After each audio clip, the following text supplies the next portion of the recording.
નમસ્કાર મિત્રો, આપ સૌનું ગુરુ જ્ઞાન ચેનલ પર હાર્દિક સ્વાગત છે।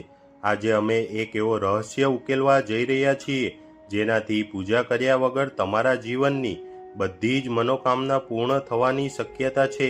વિડીયો ચાલુ કરતા પહેલા જો હજુ સુધી તમે અમારી ચેનલ ગુરુ જ્ઞાનને સબસ્ક્રાઇબ ન કરી હોય તો તરત જ સબસ્ક્રાઇબ કરી લેજો અને બેલ આઇકન દબાવવાનું ભૂલશો નહીં અને આ વિડીયોને અંત સુધી જોતા રહેજો।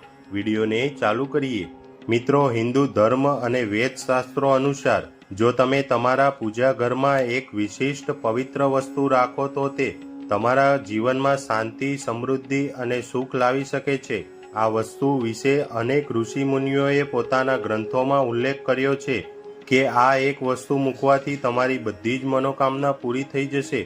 તે વસ્તુ વિશે જાણતા પહેલા સબસ્ક્રાઇબ કરી લેજો અમારી ચેનલને। મિત્રો, આ વસ્તુ છે શ્રીફળ, જેને આપણે નારિયેળ તરીકે પણ ઓળખીએ છીએ।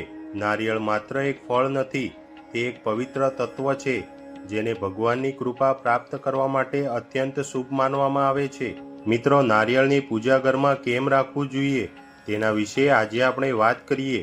મિત્રો, નારિયેળ એ બ્રહ્મા, વિષ્ણુ અને મહેશનું પ્રતીક છે જેનાથી શુભ ઉર્જા પ્રવાહિત થાય છે।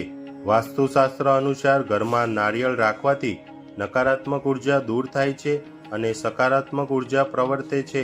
જો તમે પૂજા ના કરી શકો તો પણ માત્ર નારિયેળ પૂજા ઘરમાં રાખવાથી દેવી દેવતાઓની કૃપા મળવાની શક્યતા છે।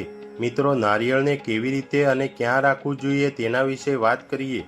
મિત્રો, શ્રીફળને એક પવિત્ર સફેદ કપડામાં લપેટી દઈને પૂજા ઘરમાં રાખવું જોઈએ અને વાસ્તુશાસ્ત્ર પ્રમાણે નારિયેળને ઘરના દક્ષિણ પૂર્વ દિશામાં રાખવું શુભ માનવામાં આવે છે અને ખાસ વાત, દર 15 દિવસે નારિયેળને બદલી નાખવું, તેથી નારિયેળની પવિત્રતા જળવાઈ રહે।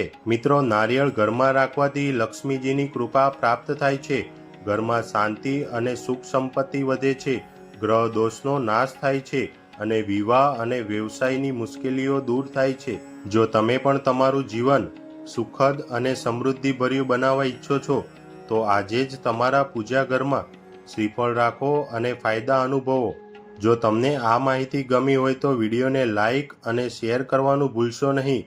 ગુરુ જ્ઞાન ચેનલને સબસ્ક્રાઇબ કરી વધુ મહત્વપૂર્ણ અને રહસ્યમય જાણકારીઓ મેળવો। મળીશું નવા વિડીયો સાથે, ત્યાં સુધી જય લક્ષ્મી માં।